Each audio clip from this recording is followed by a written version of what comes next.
Hello, everybody. Welcome to the Pit, and this is Pitcast episode 12. And today I am bringing my friend Mixi from Stitch Up Heart in, and we're going to talk about music, touring, kittens, and toilet paper right here in the Pit.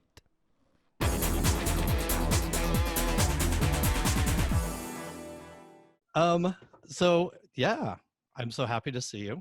And you're a frequent flyer now. This is your fourth time.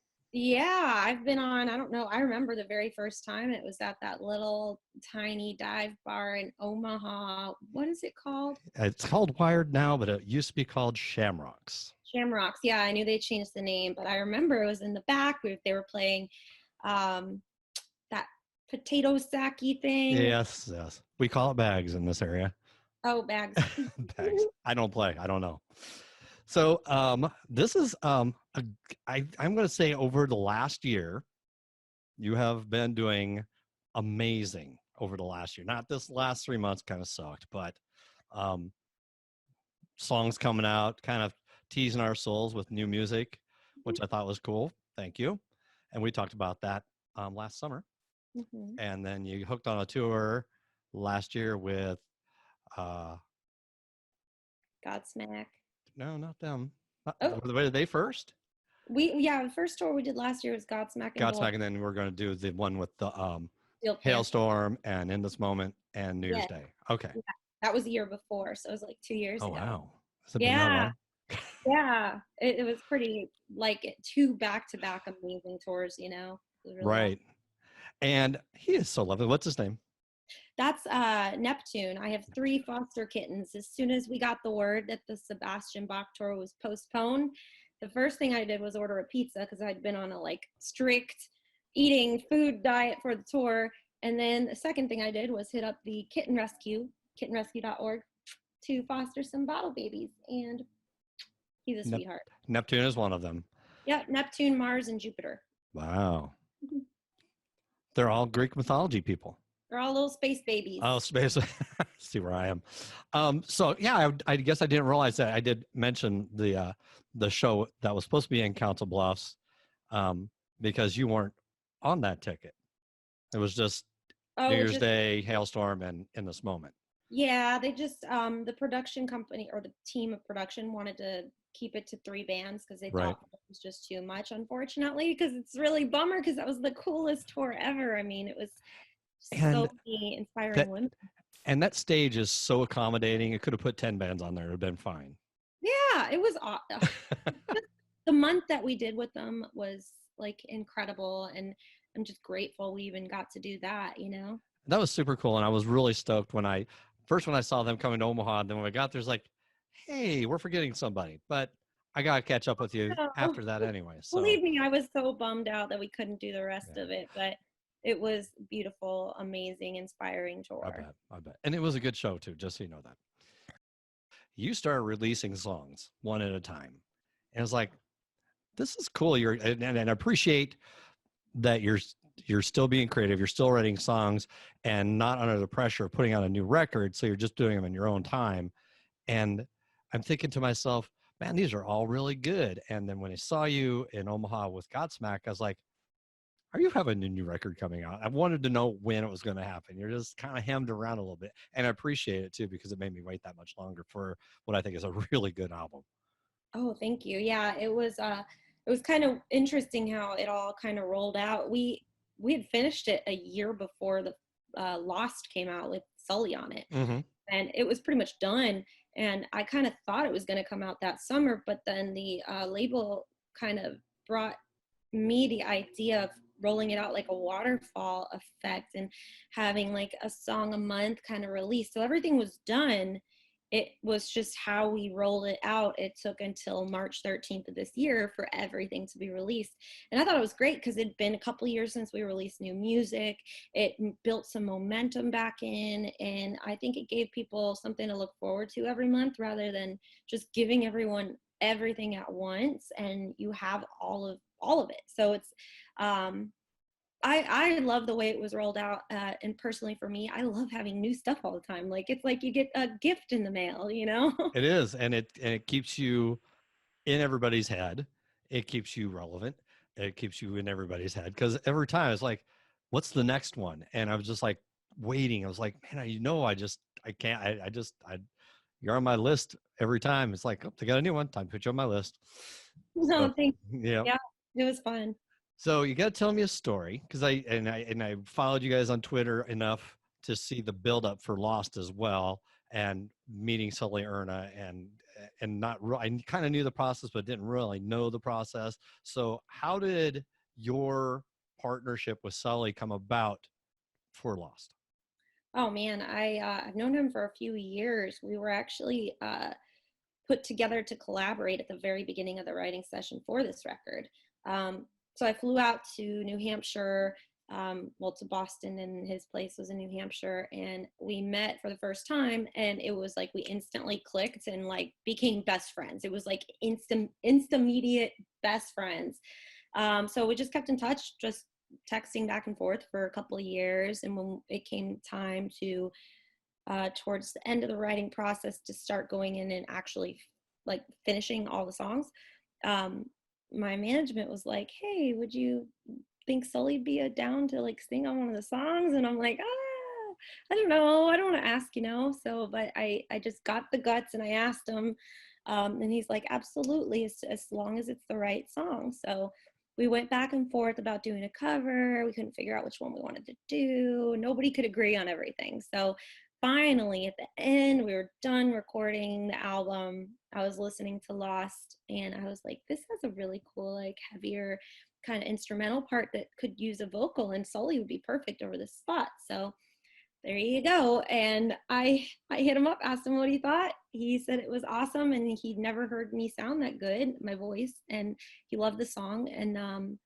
he was like, all right, let's do it. So it took a couple weeks, and he's like, well, I have a studio that I'm moving down to Nashville so that bands can start recording there. And if you fly over to Nashville, we'll track the vocals so it's not like me just emailing my voice to you, because it's not as sentimental, Right. Flew to Nashville. Took us a while to find the actual, like, to get it done because everything was falling apart, and I was about to leave, and we just last minute found a studio to record it because nothing was finished yet. And afterwards he's just like, hey, so who's gonna sing my part? I'm like, well, anybody in the band, or if we're out on tour with someone, like preferably you, they could come up, so that's kind of where the tour happened, and it was just really cool. When I came back to stage to see you guys that night, I kind of half-ass hoped that he would show up. I was like, man, just 2 seconds with Sully Erna would have been awesome. You got to spend a couple months with him, which would have been cool too. Yeah, I mean, first off, he doesn't usually come up and do guest vocals like that, Right. like on a whole tour. So even like his girlfriend Sarah was like, he does not do this kind of stuff. So that is awesome, that he must really, really like you. So that's awesome that he's coming up here and doing that. So it was pretty cool. Like, I'm surprised. And I already told him, if you can't make it one night, just let me know. Or if you aren't feeling it that night, just let me know. Like, I'm not going to make you do it every night, like, but it would be cool if you did it, if we have a song together, why not, Right. So yeah, it was majority of the time he came out. There was like maybe 7 shows after that Omaha one. He was on every show. Oh, okay, that's cool. So, and speaking of that, and from the first time we met until this record came out and I saw you guys here in Omaha, I'm thinking, man, you've gotten really good over the last 4 years, 5 years since we've met. Oh wow, really? The first record. I hope we're better than 5 years ago. When was the first record? 2016. What Never Alone? Yeah, June 16, I think. Yeah. 2016. I want to say, yeah. Yeah, that's the first time we met. Wow. Yeah. Those are the 20 questions. Yeah. Oh, I remember. You're scrolling through asking me the questions on your phone. Yep, I've aged a little bit. You've also grown. Yeah. So the record is called Darkness, Mm-hmm. and it is amazing. I've listened to it. I've listened to Lost. I've pretty much listened to all the songs, and you're just so fun to talk to. And I was like, I have to see Mixi. No, I don't want to talk on the phone with her. I have to see her because it's much more important if we're face to face ish. Yeah, Zoom has been the thing lately. Like, I'm always on Zoom. I swear. I didn't think I'd have to do my makeup at all anymore because we're all isolated. But I think I have to put my makeup on at least every day now because I got a Right. Zoom meeting and I stuff. had to put mine on earlier today too. I I wanted can to look tell beautiful your for you. rouge looks beautiful. That's great. That and I just had a scotch. It's the scotch that's making you look the best. What else is on the schedule now? Other than staying home for the next couple of weeks, you just We're writing like crazy still. Like we just released that full album March 13th, but like Merritt is going ham on the music. Like he's just diving in. Might as well, you know. I mean, we're experimenting and having fun with that. And you know, the kittens. I've been doing tons of interviews. I think there's a lot of people that are home now, so why not? And we can get some interviews out of the way without having to, you know, make sure you're on the guest list, get the tickets, make sure the time's right, go through all the circle of stuff that happens just to right. do an interview. Woo. Now it's like hit up, you know what I'm saying, right? Yeah, I do. So now it's just the hit up PR. All right, here's the day. And that night that I met you, it was also you. It was Nine Electric and it was Gemini Syndrome all in the same time. I was like, and they all got the same dream. It was all that me going through my phone, Oh god. had 20 questions. And the next time I saw Aaron after that, he's like, dude, you're not going to do that phone thing again, are you? Please don't do the phone thing. So no, I didn't. Well, I mean, you're keeping busy in a time that most of us are trying to find things to do that aren't coming in direct contact with people who cough. Yeah, right. I actually have to get cat food, and I can actually see the grocery store across the street from my apartment, and I know there's cat food in there. I just don't want to go to it. So I think I'm hiding like crazy. I go necessity shopping. It's like, man, I really need eggs. Well, while I'm there, let's see if I can find toilet paper too. Oh, you Uh, always got to look for the toilet paper. I scored big time recently. So when all this is a funny story. When all this whole toilet paper thing just you started happening, almost said shit. That's okay. yeah, I did not. Just said it. You were Um, close. I'll give it to you. Anyway, when all this shit toilet paper stuff started happening, Merritt was just joking around. We were at the grocery store and he was just joking around. He's like, "That's so funny. Everybody's like buying all the toilet paper." And I'm like, "That's weird. Why would people do that?" And then we passed the aisle. And I was like, "Oh, wow, there isn't a lot of toilet paper here. Maybe we should grab two 24 packs." So we grabbed two 24 packs and we had it, finished the 24 pack. And I was like, all right, by the last 24 pack, we're gonna like have to start looking, you know. And Right. it took me like a week until I went to get eggs. I've been making a lot of cupcakes. Um, that's been my survival food. And I perfected the garlic edamame, which has been great. Nice. Yeah, I was so proud of myself for that one because my sushi restaurant's not open. But yeah, and then I went to the store. There's a line they have out front. They'll keep people 6 feet apart Right. and let a certain number of people in at once. And I was like, all right, I'll go get cat food and eggs. Always cat food. I got a lot of cats right now. I'm watching kittens. But and past the toilet paper aisle, and there it was, sitting there with the clouds opened up, the light beaming down, and a 48 pack of toilet paper. And I grabbed that toilet paper and I held it tight and I That's awesome. no, there was a Yeah. bunch more, but yeah, It's like whenever we go shopping, it's like, hey, if you see this, will you please pick that up? Like what? Canned soup. yeah. You can't find canned soup anywhere. But Really? I haven't looked. yeah, no, it's crazy. And it drives me crazy because hello, kitten. This one's Mars. Mars. This was the runt, and he's doing so good. He wasn't eating at all when we first got him. He was kind of pushed out of the way. The other two would just eat, and like he'd just be like, okay, fine, and he'd just never eat. So he was a lot smaller, and then I babied him, and now he's a mama's boy.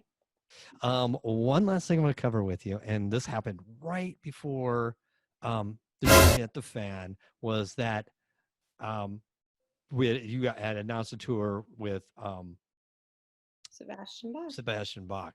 Yeah. And I'm like, oh man, that's going to be awesome. I hope you come to Omaha. So how did that work? And was he just like jamming your music and saying, hey, I want them to go on tour with me? I have no idea. It was just, it popped up. The booking agent sent, we were actually waiting on another tour to confirm. And the booking agent said, hey, I just got this one. What do you think? And we're like, well, we're tired of waiting for the other one to confirm. So let's just, like, you can't say no to Sebastian Bach. That's like, I don't even, like, screw the other tour. Right. Right Uh, on. and he's doing, so it got pushed till the fall. But he's doing all the Skid Row's first album in its entirety live, Ooh. the best one, and all those songs, like Yeah. I Oh, I know. I grew up in that era. remember you. I had that hair. Yeah, so Hard to believe, right? lethargic to see that live. I'm looking forward to it And because you're friends with some people I know too. Christy from Kaleido. yes, that's my wife. Yeah. We got married the last tour. We were on with them. So No, it was we have mutual friends. You want to hear a funny Christina? I do. Okay, so we did like 2-week run out with Kaleido on our way to the Steel Panther tour, and there was a picture because she would come out and sing Sully's part for Lost. Nice. And there was a picture of me looking like I was proposing on stage with her, and I just said, she said yes on the band page with this picture of me proposing to her, and everybody actually believed it.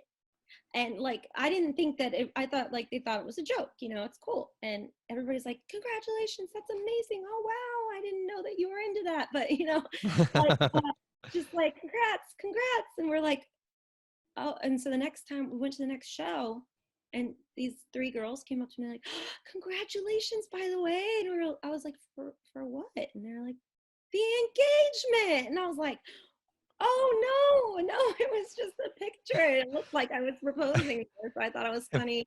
At first I thought it was awesome, and then I thought, what would Merritt think? All right. Shh.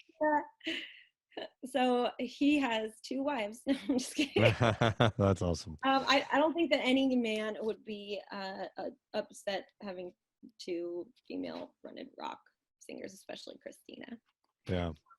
So okay. Yeah, so then we just kind of went along with it. And then the very last show of the tour, we had a fake wedding, and we found like a white t-shirt or something and made it a dress somehow. And at the very end of the night, we had like, we kissed on the lips, like, like it was pretty funny. Fun. Yeah, so we're almost out of time, and I'm glad you were able to fit me into your schedule and take some time. Thank you for moving stuff around. I know that there was some stuff. I know it happens, and I had some stuff too. I had technical difficulties. I have like this new camera and this new mic set and this new headset, so everything is new to me. And now I'm doing these voiceover tryouts, and I have to buy more stuff because this isn't good enough yet. I have to have I like it. I think it's a great setup. It sounds great. The video quality is pretty good. Yeah, for Zoom, this is really amazing. And the camera helps, I guess, a little bit too. So in 2 minutes, let's just say, where do we find you? How do we get your music? And what's on the plate next? So you can go to stitchedupheart.com or stitchedupheart.org or Instagram Stitched Up Heart. There is a link in the bio of our Instagram and our Twitter that has all of our t-shirts for sale, CDs, records. It's not on the fan page yet, but Instagram, Twitter, go to the bio. You can get vinyl records. I think there's only a few left. Yeah, I got vinyl. I got it. Vinyl. Still packed up. But yeah, Facebook, YouTube. Make sure you subscribe to our like our Spotify. I'll buy vinyl if you all sign it. Absolutely. Better hurry up though, because there's only 500 vinyl records. And is that all? Yeah, they get like a 500 supply. I don't think they thought they were going to sell them all, but they pretty much did. So okay, I'm going to do that now. And I'll put the links to find Stitched Up Heart on the YouTube video too, so they know where to go and find you. Yeah. And I think you have the grand distinction of having 3 songs on my playlist on Spotify. Thank you. The more the merrier. Super fan. So thank you again, Mixi. I really appreciate you taking your time out of your day and getting pretty and prettier. Well, now I'm going to go be a slob and play some video games. But there you go. Thanks for hanging out with me, man. No, thanks for hanging out with me. I appreciate you. Have an awesome day. Be careful and stay clean. Peace. Bye. Thank you, Mixi, for taking time out of your day and sharing some fairly witty and casual conversation. And I wish everybody would be like this, and most are. So, yeah, it's been fun, and I want to do it again, and I can't wait because episode 13 is coming up as soon as I get done with this one. So, stay tuned. Follow the pit, and don't smoke cigarettes because they're bad for your health.